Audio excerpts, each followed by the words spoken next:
Okay, let me present.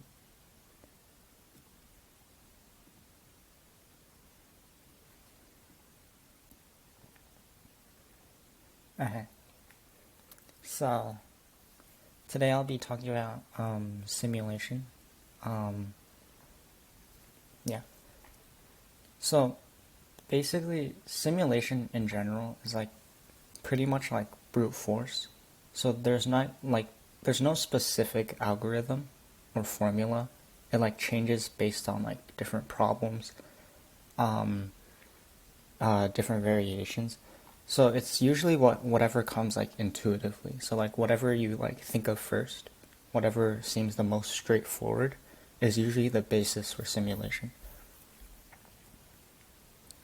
So usually problems that are like what will happen after X iterations, or what is the end result of some process, or after how many iterations will something happen.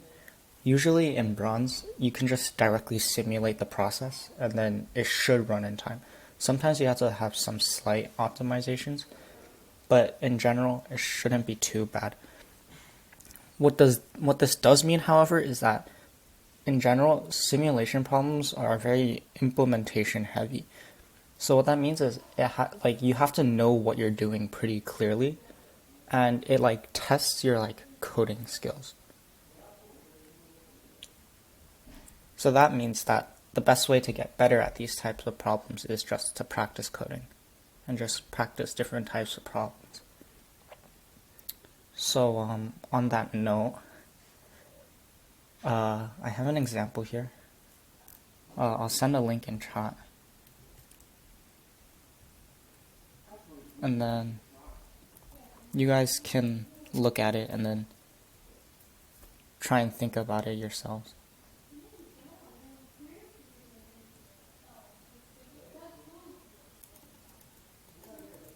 And if you guys have like any observations, or if you guys need like clarification on the problem statement, you can ask me.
So all observations are welcome.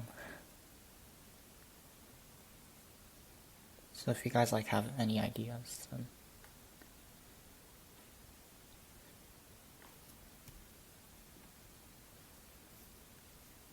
hello. Um, I sent a problem in chat, and then you can take a couple minutes to think about it.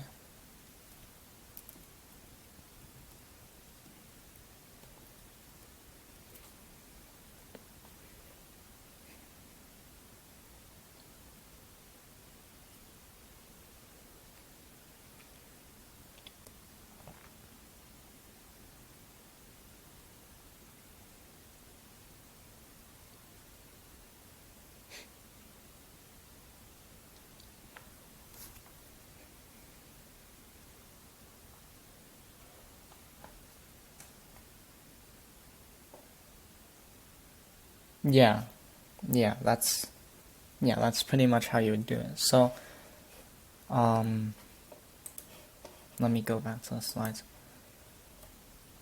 So, first of all, you can notice that the bounds are really small, right? Like, n is only 100.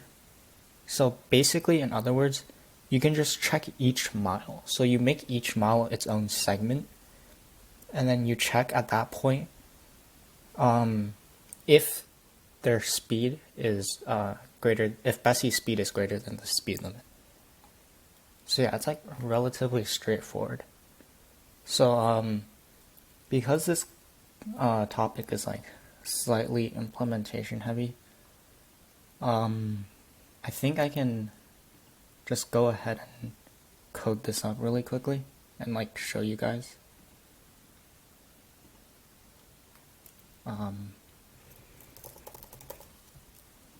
One sec.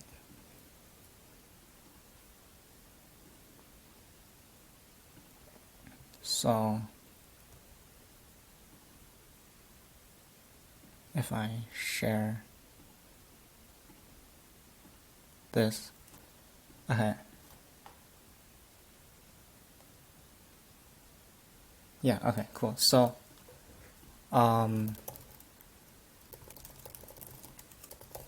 so first we're just gonna read in the input.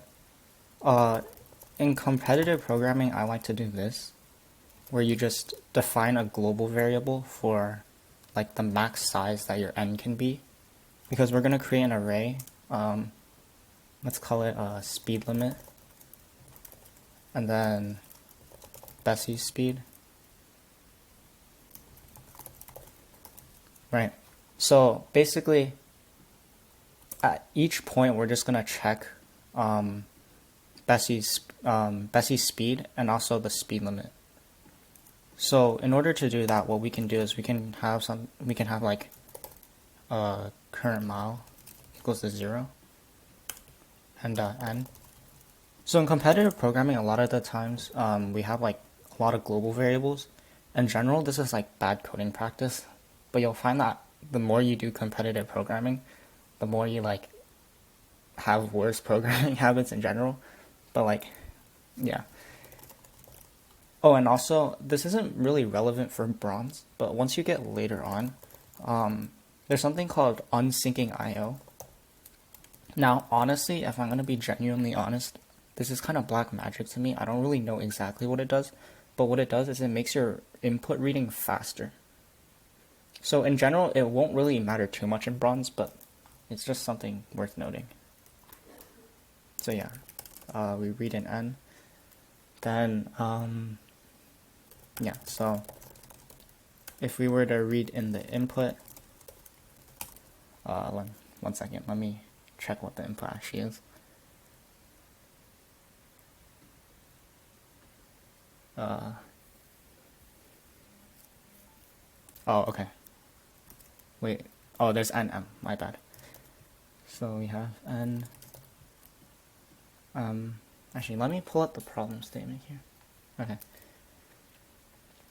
So, we have int length of segment. So I'll just call it length. And then the speed limit. So if we read that in. And then, yeah, okay, so what we're going to do here is we're just going to iterate through the length naively. And then we'll do speed limit. Oh wait, this is bad naming, one second. I'll just call it limit. So speed limit of current mile, because that's like our counter for our current mile, is equal to limit, and then we'll increase current mile. So do you guys like get what this like kind of does?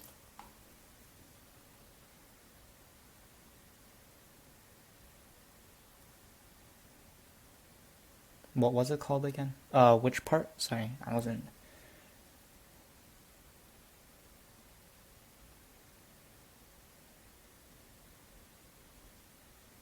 The thing to speed up inputs? Oh, it's called unsyncing IO.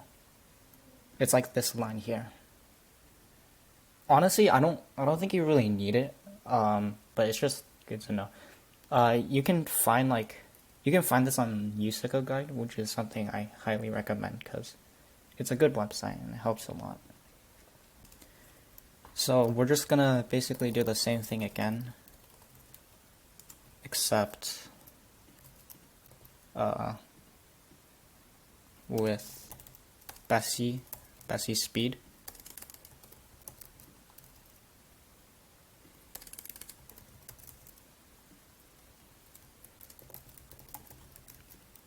Alright, so then we just go through and then we just check what's the maximum difference. So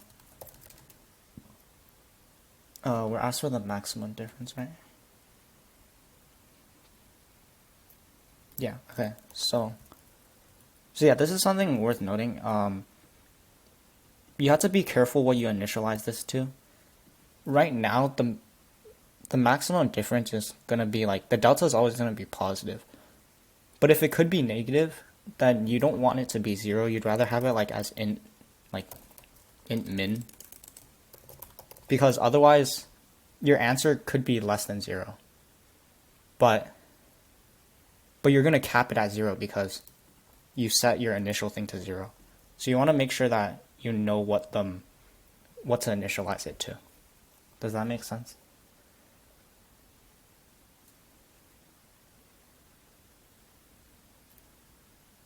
Okay.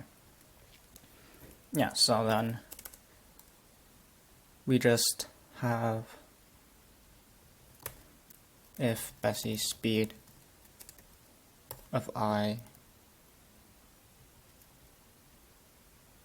Oh wait, we should do 100 here because the length of the road is 100.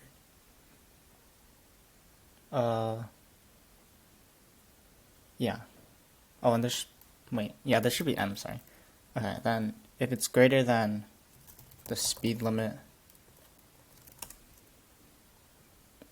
then ans is equal to max between itself and then the difference.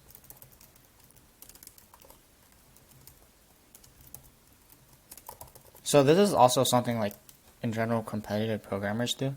They just take the max between itself and the difference. This is just the same thing as if Bessie speed of I minus speed limit of I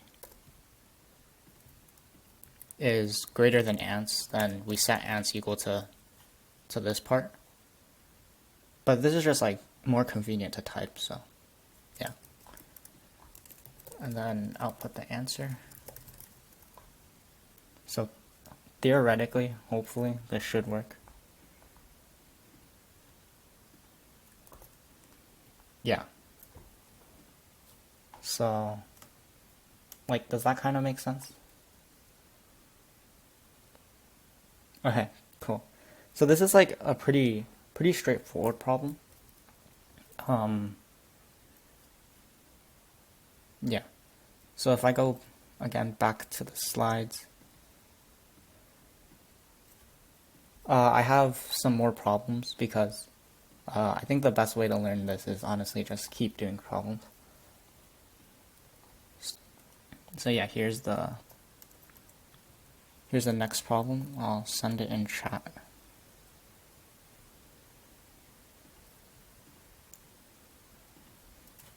And then again, I'll give you guys a couple minutes to think about it.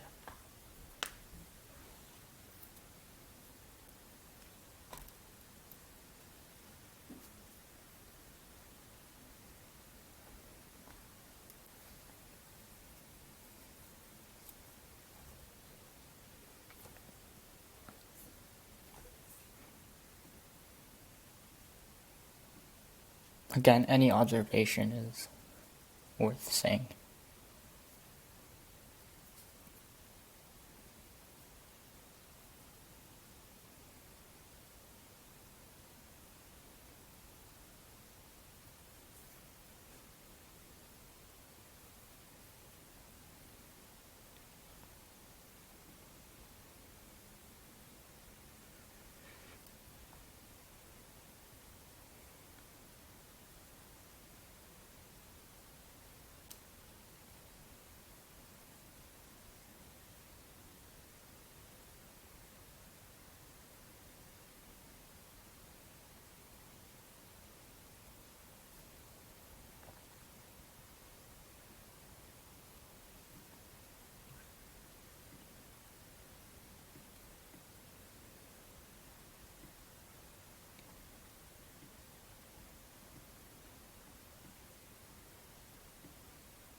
So if you guys don't have anything quite yet, that's fine.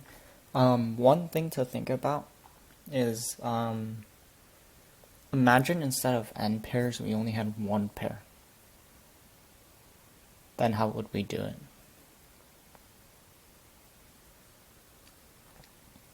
So if we were to just simplify the problem first.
I'll give you guys 3 more minutes to think about this problem, and then if you guys still don't have anything, I'll go over it. But yeah, remember, like, if you have like any ideas, then.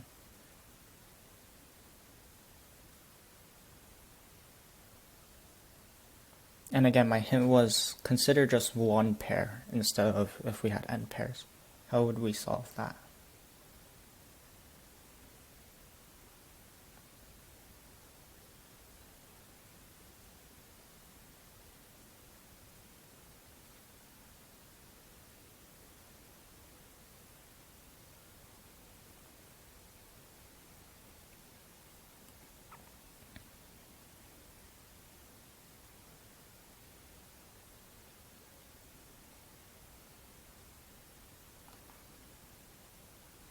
Should we add a letter for all letters?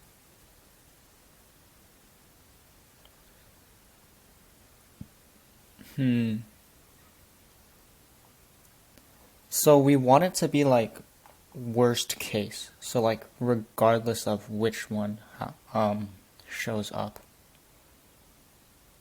So the thing with what you said is, let's say the first word has like 2 A's, and then the second, like the one on the other side, has 5 A's. How many A's are you gonna want? 5, yeah, exactly.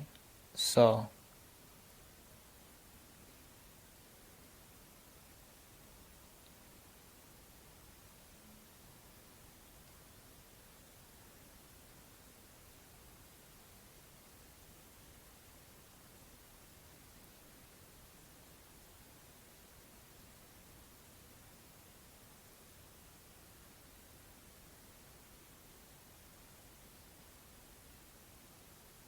yeah, so that's like very close to the solution actually.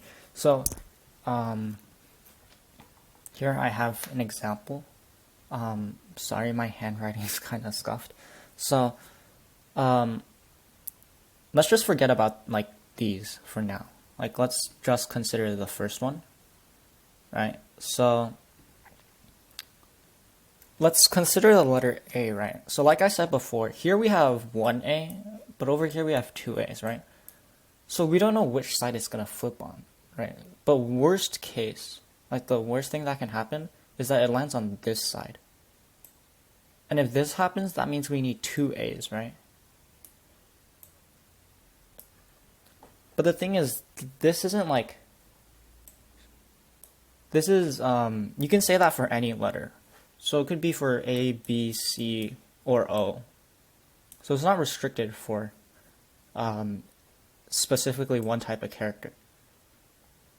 So what does that mean? That means that basically all we had to do is, if we're just considering this one pair, we just go through all characters A to Z, and then we just check the frequency that it appears in both these strings. And for this pair, we need like the number of times that specific character appears in the one that it appears more. Does that make sense? So like here, if we look at A, we need 2 A's, right? Because this side has 2 A's, this side only has 1.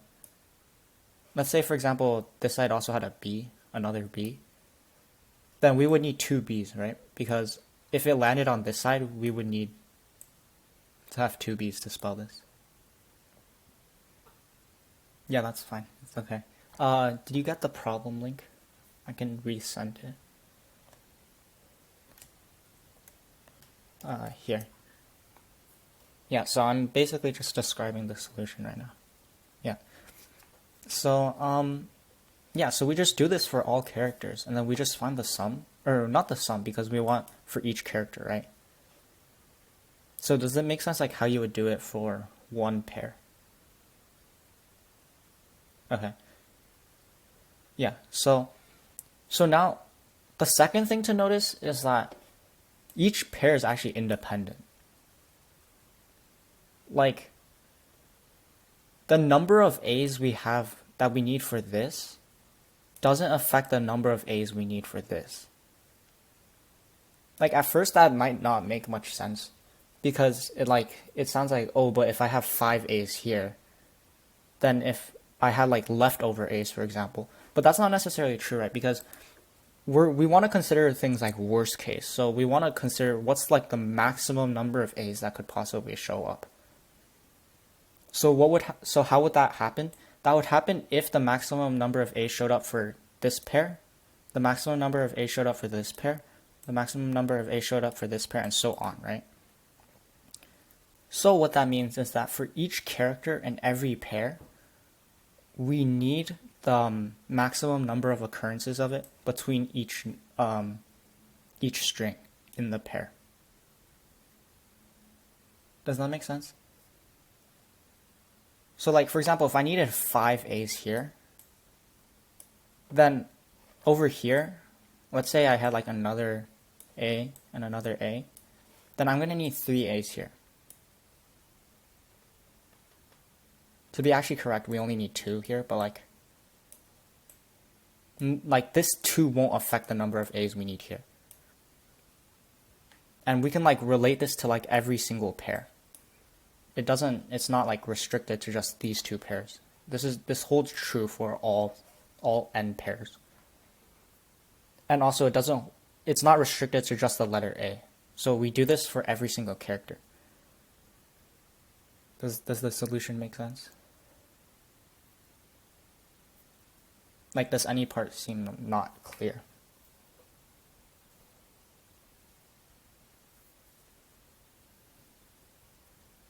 No? Okay. Before we move on, I actually wanted to do a bit of complexity analysis. So, if we look at the input, it says here that each word is actually restricted to 10 letters, which is nice. So, how would our algorithm run? We would have, we have n pairs, right? Oh, sorry. We have n pairs. And then for each pair, we have 10 letters, worst case, so that's 10 times n. And then we have to iterate through every single type of character, right? A through Z, so there's 26 of these. So that's 260 times n, which runs in time, because n is only 100. And a general rule of thumb for USACO specifically, the number of iterations you're allowed. So here we have 260 iterations, 260 times n iterations. In general, you want to keep this number below 5 times 10 to the 8. Anything beyond that is like a little sketchy, and most likely will run into time limit error. Unless you just happen to have like a really, really good constant factor, but in general, I feel like it's pretty hard to achieve that. So yeah, just always remember to keep it under 5 times 10 to the 8. Yeah. Okay. So I won't be implementing this for you guys, but I do really, really recommend that you guys implement it, because of like how well implementation and like simulation go hand in hand. Like in general, simulation problems are like pretty much just implementation problems. So yeah, I highly recommend you guys implement this one on your own.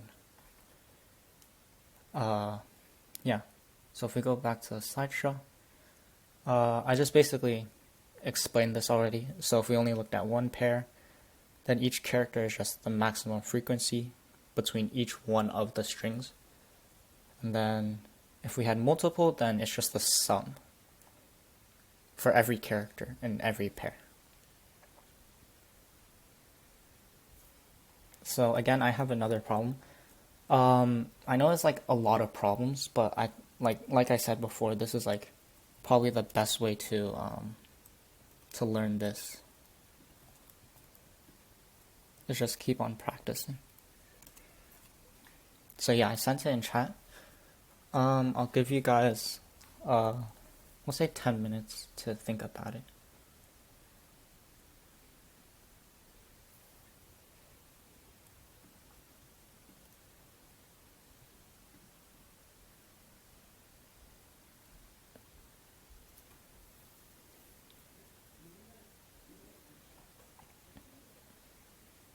Do you have a question?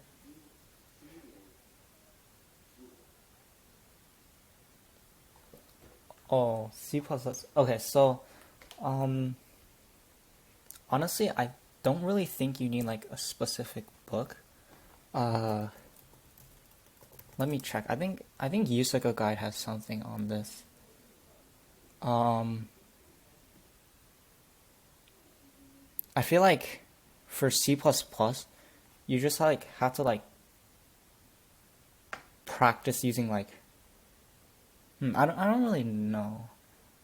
If you look at USACO guide, here I'll send a link. They have a section called resources learning to code, and I think if you look through that, you should be fine. Because for bronze, it's just very basic stuff is all you really need. You don't really need to know like too many weird things.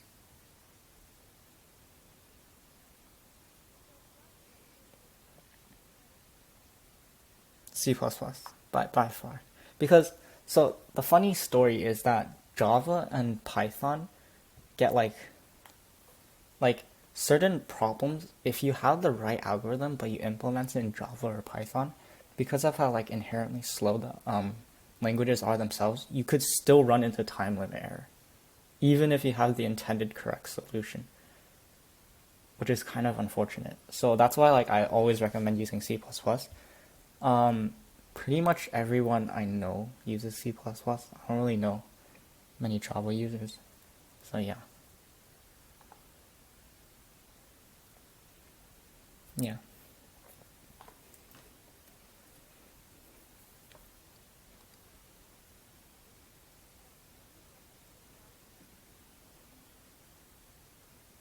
Um, I've never heard of that. Straw strap, you said?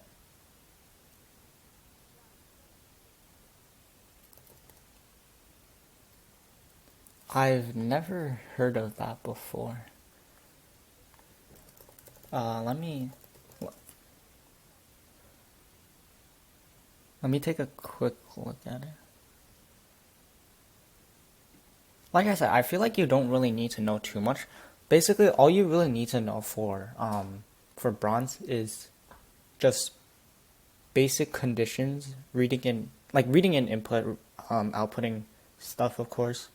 Um, in terms of like algorithms, most algorithms will only use like for loops, while loops, and then in terms of data structures, you only really need arrays. Other types of data structures are more for convenience, but aren't really necessary. Um, I went over this yesterday. You can like take a look at the slideshow where I like briefly went over different like syntax for different data structures. Uh, yeah.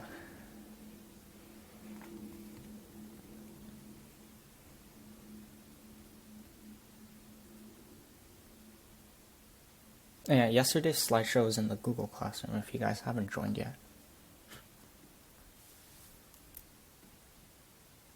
Uh, I'll send the link to the Google Classroom in chat. It's where like I post all the slides and homework.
I will have a recording of this class on the YouTube channel.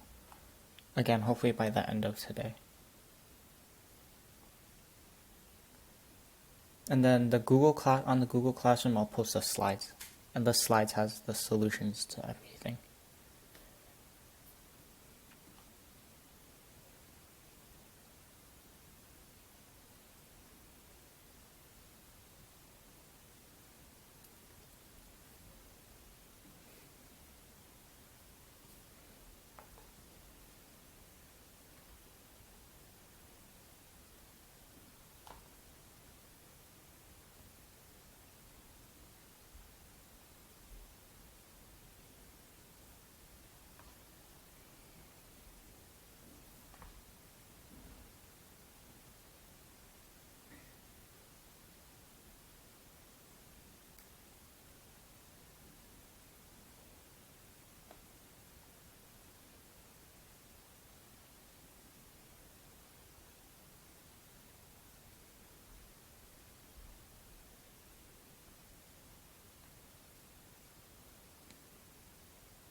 If you guys don't have any ideas, I guess a hint would be, how would you do this if you had to do it by hand?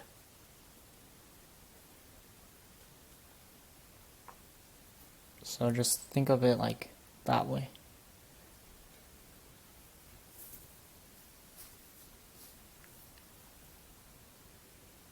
So like try writing the sample out, for example.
Okay, first of all, do you guys like understand what the problem statement is asking for?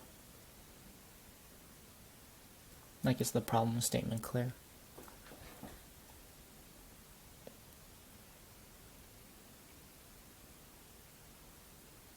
Okay.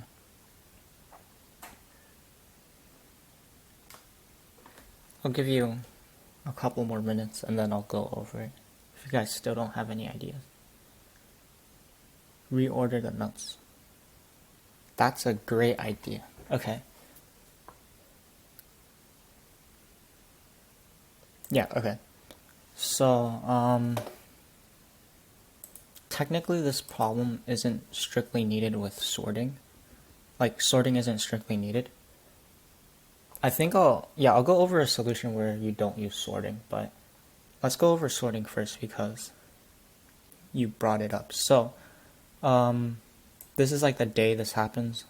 This is the cow, and then this is the delta, right? Or the change in rate. So, this is like kind of inconvenient to process it in this order because 7 clearly does not happen before 1. So what we'll do is we'll actually sort by this index. Now there's multiple ways to do this. If you guys saw my lecture yesterday, then where's text? Okay. If you guys saw my lecture yesterday, you can store each cow as a tuple. So it's just it's just the keyword tuple, and then in this case we have the days, so int, and then we have the name of the cow, so a string, and then the delta, so again an int. And be careful here when you read in the input, they have the plus here, and you don't really want that, but that should be pretty easy to work around. So once we have this, so this basically represents one event or one note. And then the nice thing about tuples is I'm pretty sure if you sort an array of these, it'll sort by this index. So in other words, we can sort by the days. So that's just like a site implementation thing.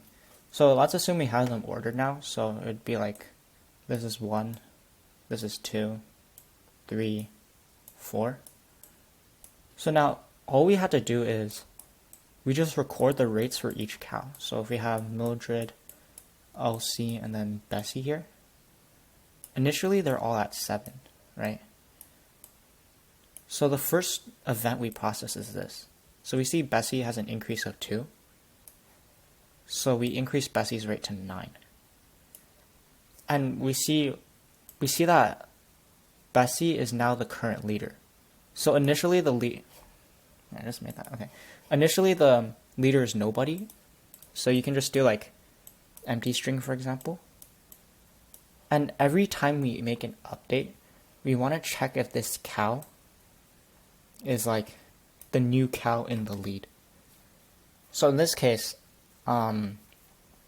Bessie becomes the one in the lead. So we increment our answer. So I'll just write +1. So the next thing we have to process is this event, right? So we see that Elsie's milk production goes down by 1.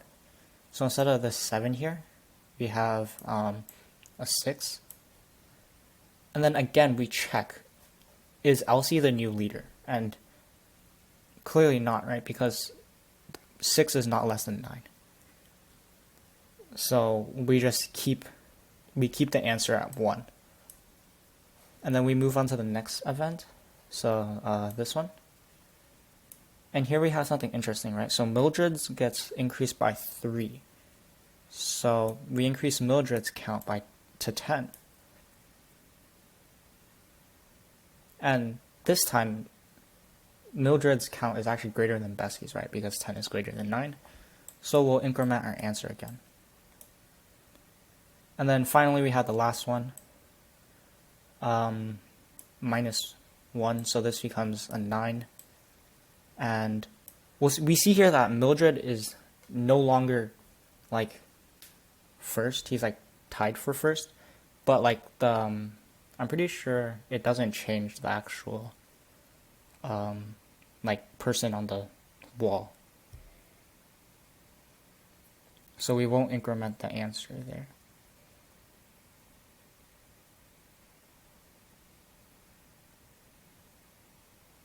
Oh, sorry. No, because it's tied, it actually does change the display. So we just need to check if it's tied with someone else. So again, we increment the answer. Does this make sense? So it's like basically just directly like going through the events and just simulating what would happen. Like if we were to do it by hand, what would happen? So like, does this make sense what we did here? Okay, cool. Yeah, okay. So, I actually want to go over a way where you do it without sorting. Because I think it's kind of interesting. You don't actually need to sort it. Because if we look at the input, specifying a day, we see that the number of days is actually only 100. And because of that, we can just kind of do like what we did with the first problem and just have an array, a 2D array, where we have 100 segments. So pretend this is 100 segments. And then we have three of these to represent on day I what is Mildred's count, what is Elsie's count, and what is Bessie's count. So initially it's going to be 7, right? For everyone, because that's like what the problem says. So now when we encounter this event, we'll go through the events in order. So this is the first one we see, right? So what we do here is we go to the 7th index, pretend this is like the 7th position. What we do is we stick a 3 here. And that might not make sense right now, but I'll explain later. So then we just do that for everyone. So pretend this is at the 4th slot, right? We stick a -1 here. And then the 9th slot, we stick a -1 here. And then for Bessie, we stick a +2 here. So now what we can do is we do something called prefix sums. So this isn't like, it sounds fancy and you guys might have heard of it. So each index represents a day. Yeah. Each index is a day. And because we have, the problem statement says at most 100 days, this is perfectly fine. Yeah. So we do something called prefix sum. So basically, we notice that here everything will remain 7 until we get to this 3. Then what we do is we add 3 to our count, to like our previous count. Because initially all these values in the arrays will be 0, representing 0 change, right? So each time we run into a different number, like a 3 here, then the amount of milk produced for this day is just the amount of milk produced the previous day plus the change for this current day. Does that make sense? So here we would store 10 because it would be like 7 plus 3. Does that make sense?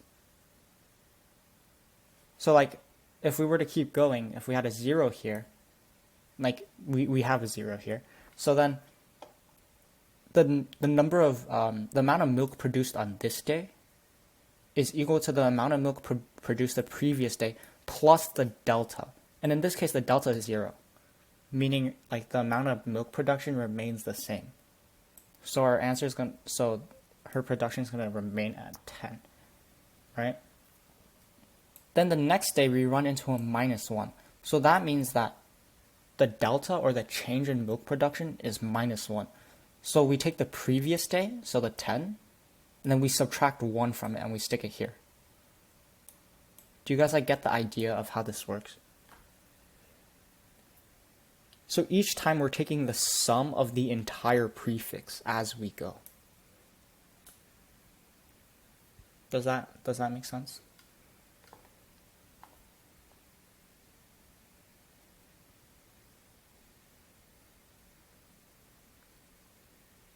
Can I get like a confirmation?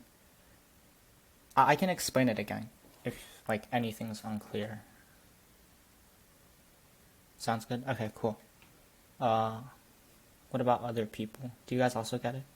Because this idea is like pretty important. It's like you'll find it a lot later on as well. Kinda makes sense. Which part doesn't? Because like I want you to like completely understand this because it's because of like how important it is.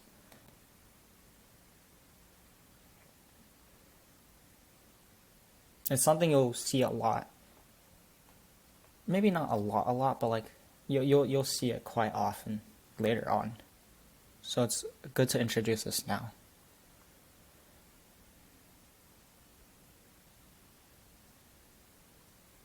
So is there like any specific part you don't get? The technique is called prefix sums.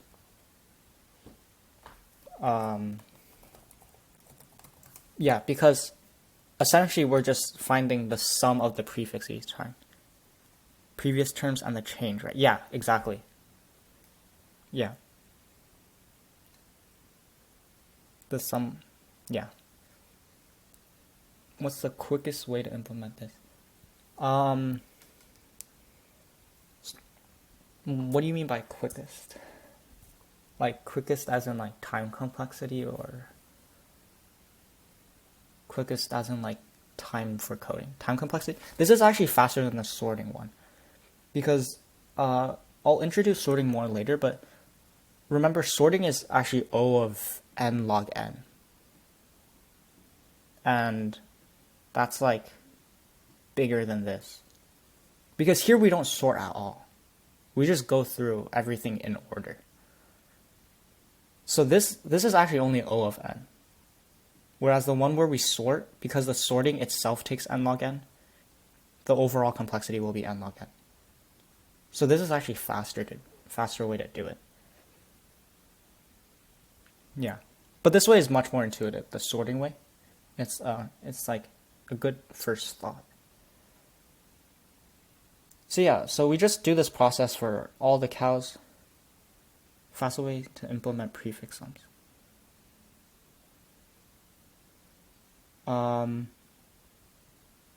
Yes, it does, but that's the thing. You don't want to be like going all the way, because I'm pretty sure partial sums is O of n, right? It's like O of like the length of the thing you're querying, the length of the query. That's not good. So what you want to do instead is yeah, so what partial sums is, I think what you're trying to say is if we're at index I, we just take the partial sum of this, and then once we get to index 2, we take the partial sum of this, and then once we get to here, we take the partial sum of this, and so on, right? But we can see here already that there's a lot of repetition. Like we already know this sum. So there's no point in finding this sum again. So we don't actually need to touch these ever again. Once we get past these points, then we only need to consider these points over here. Yeah. So to answer your question, the fastest way to implement it is O of n. Because what we do is we just have a running sum, and then each time we encounter a value here, we add this value to our sum. And because we do this in order, that's just going to be our prefix sum. Now you can do this with two arrays. So this is like your delta array. Do you guys know this symbol? Like the triangle? Delta. It's like the change, right? And then you have your actual prefix sum array. So basically like sum is equal to sum plus delta. Where like for this current one, let's say this one, then you just have sum equals sum plus delta. And then you just put this at the corresponding index. That's one way to do it. But competitive programmers are kind of weird and they like doing everything in one array. So you can actually just directly place this in here. And instead of having a running array, you just use the previous value. But both ways work. They're both O of n. Did that make sense? Or did that like confuse you guys?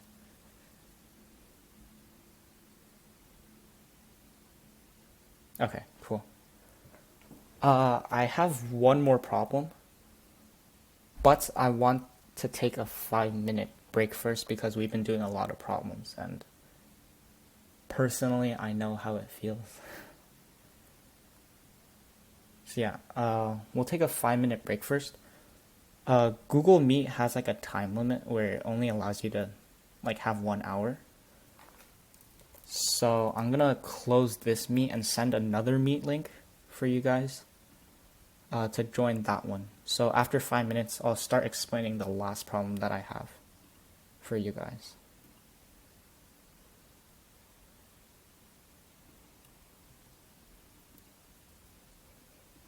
Yeah, so I sent the new meet link in chat if you guys could join that.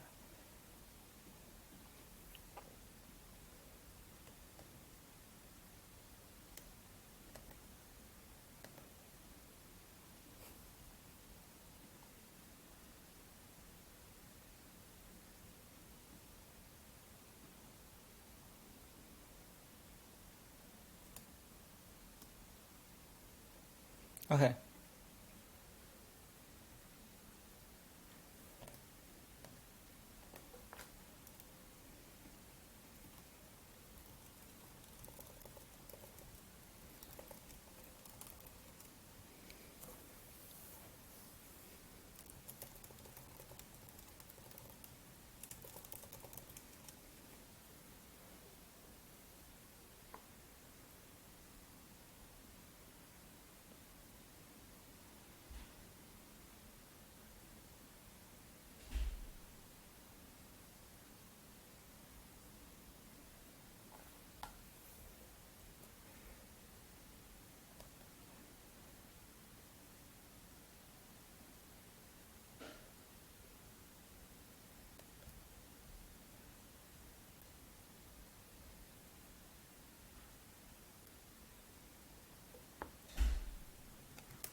Okay, let's get started again.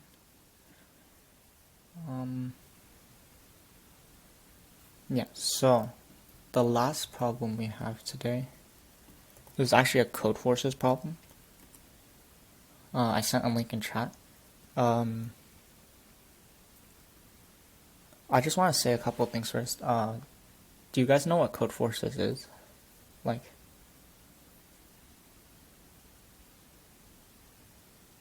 yeah? Okay, cool. Yeah, okay. It's really good practice in my opinion. The second thing I actually wanted to say was, I like really recommend you guys implement these problems, like even more so than like most other lectures, because like I said before, simulation problems like are really like implementation dependent. Like I'd probably say around, usually it's like half the problem is figuring out how to do it, the other half is like implementing it. Sometimes it's more like algorithm based, so more thinking. But I feel like simulation is like weighted much more towards implementation, which is why I want to emphasize that, and hopefully you guys will implement these. Of course I can't like force you guys to, but yeah. Okay, so our last problem for today.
So a hint for this one, I wouldn't really say a hint, but there's basically like one very, it like kind of, there's one observation that makes the problem a lot more simple.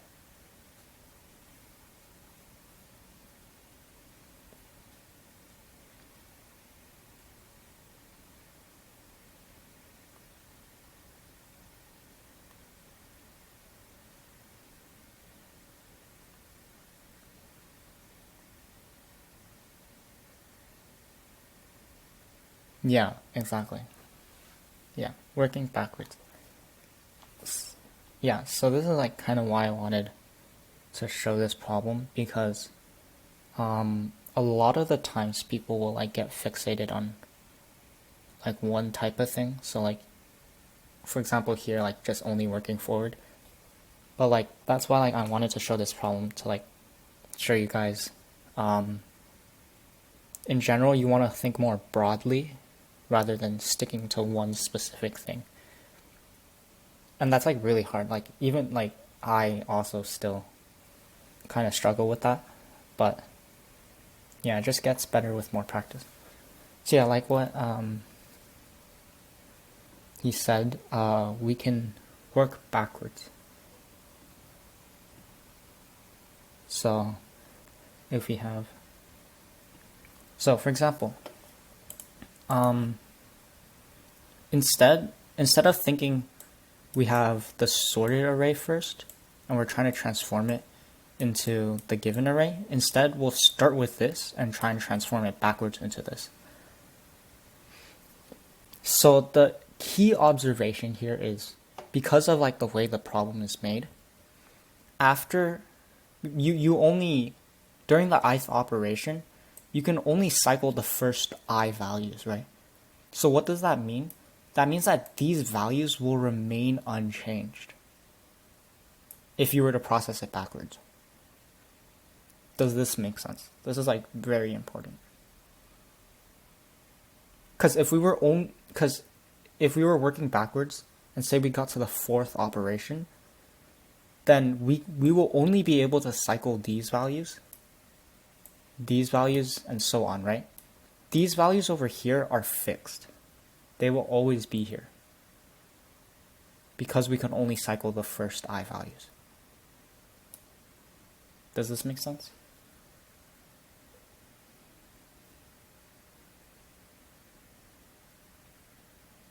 Can I like get a confirmation? Yeah? Okay. Cool. So from here, this basically leads to our solution. So if we we have 3, 2, 5, 6, 1, 4, right? So we know when we work backwards, during the sixth operation, we have to place the sixth value where it's supposed to be, right? Because of like the observation we just made. Because if we don't place it now, we're never going to be able to. So in order to fix this, so first of all, remember that in the original problem, we rotate cyclically to the right. However, because we're doing things backwards, we're rotating cyclically to the left this time. So honestly, it doesn't really change anything, but just remember to notice that. So what we do first is we actually find the position of this 6, right? And then we find how many times do we have to rotate it to get it to the end of the array. So in this case, it's just 4 times. Or in other words, its position. Do you guys see that? Like the number of times we need to cycle this is actually just its position. So after we cycle it left 4 times, So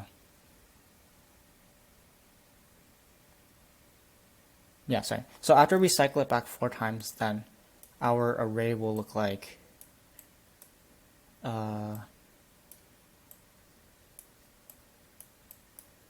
right? So now that we have sixth fixed, we can essentially just like kind of ignore this segment. Like this part no longer like is necessary to us. Does that make sense? So basically we rotate this around we rotate this here, and then we ignore everything that's past this, because again, this part remains fixed. So then we look at this 5. This 5 is actually already in position, which is really convenient, right? So we can, again, pretty much just completely ignore it, because again, this part will be unchanged. Now we look at the 2, right? How many times do we have to rotate the 2?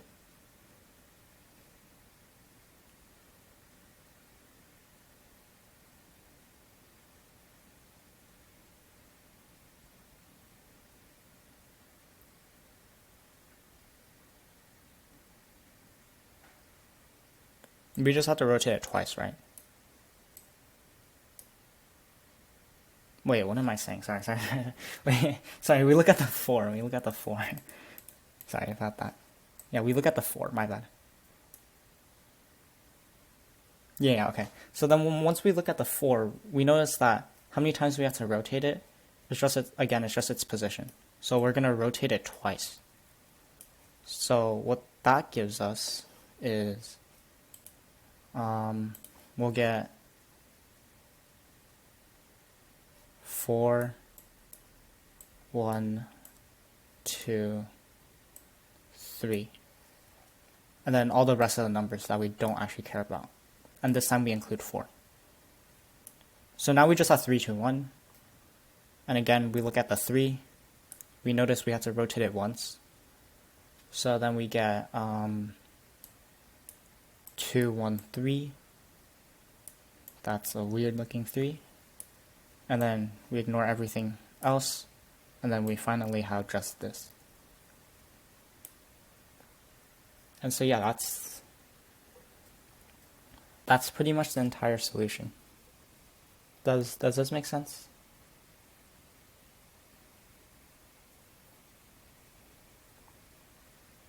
Does the overall solution make sense?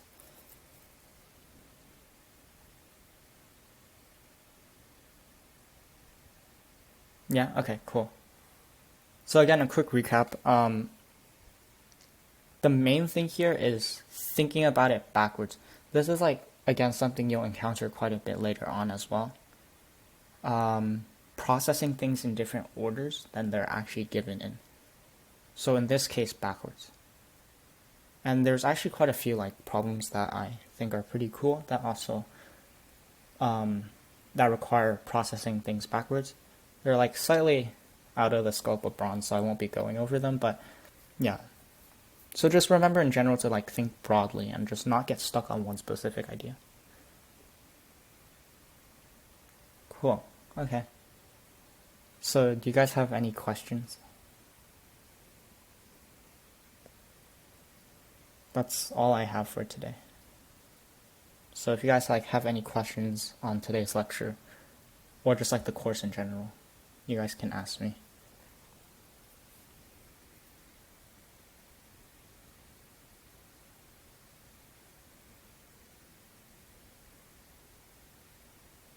Like any questions. You guys don't have to be scared.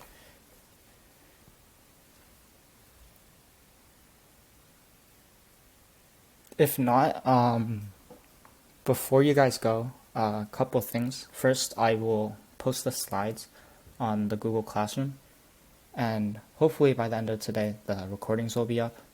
I think yesterday's actually might already be up. But yeah, again, I highly recommend you guys implement these yourselves. And today was like really like problem heavy. Most other classes won't be like that. Other classes will, because simulation, like I said, itself doesn't really have a rigid formula or like specific algorithm, but the topics going forward, or I guess yeah, most of them will have like, we'll spend a good chunk of the class time just me explaining what the algorithm is, and then we'll apply it with some problems afterwards. Yeah, so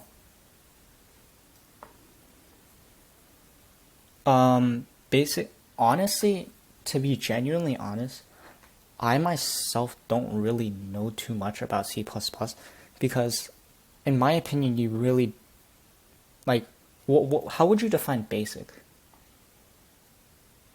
Because honestly, there's still a lot of things about C++ I don't really know myself. A lot of these things I learned like as I went. Because in terms of bronze, like I said, you really only need to know how to like input arrays, for loops, while loops, outputting things.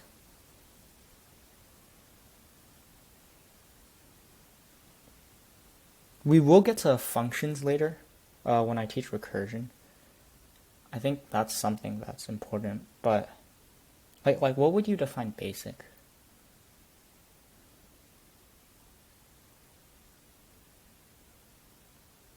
Wow, okay. That's good enough already.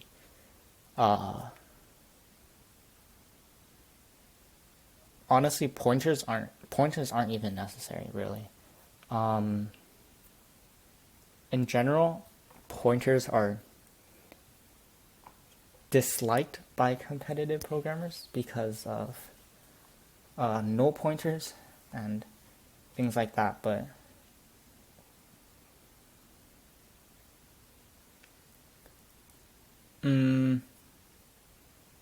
personally, I think learning the theory behind this stuff first.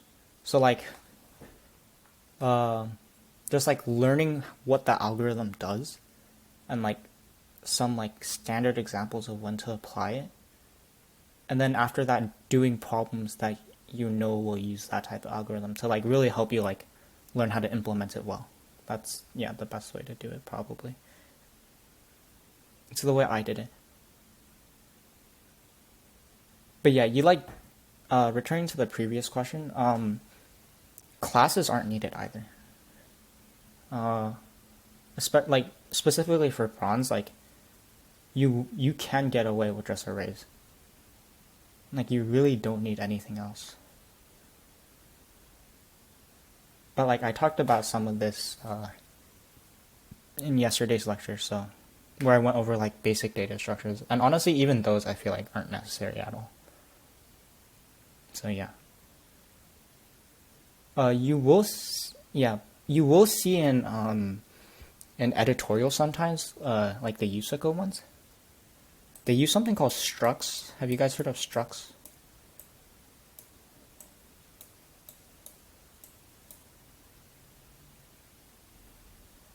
Yeah, so structs are basically just like budget classes.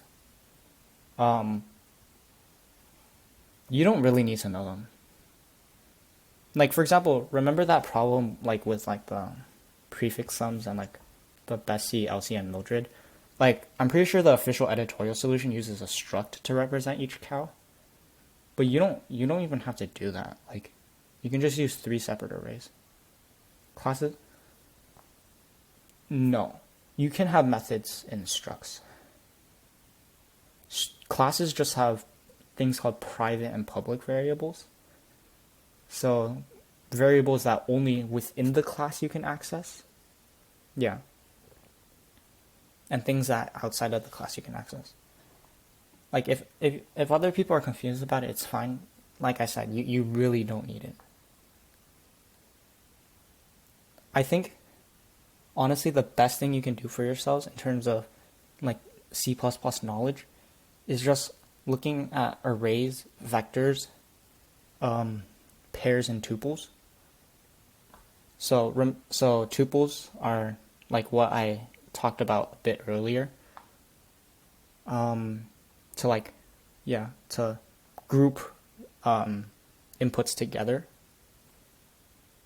Honestly, just look at those. Look at some common functions. Like for example, the array, you have like memset, which like fills the entire array. You have rotate, things like that. Vectors are also very convenient because like the sizes are dynamic. But yeah, outside of that, I really don't think you need anything else.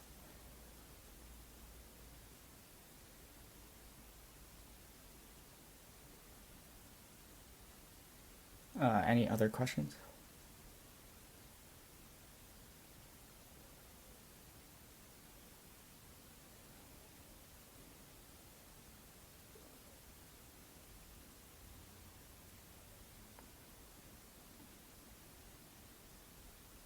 if you guys don't have any other questions, you guys are free to go.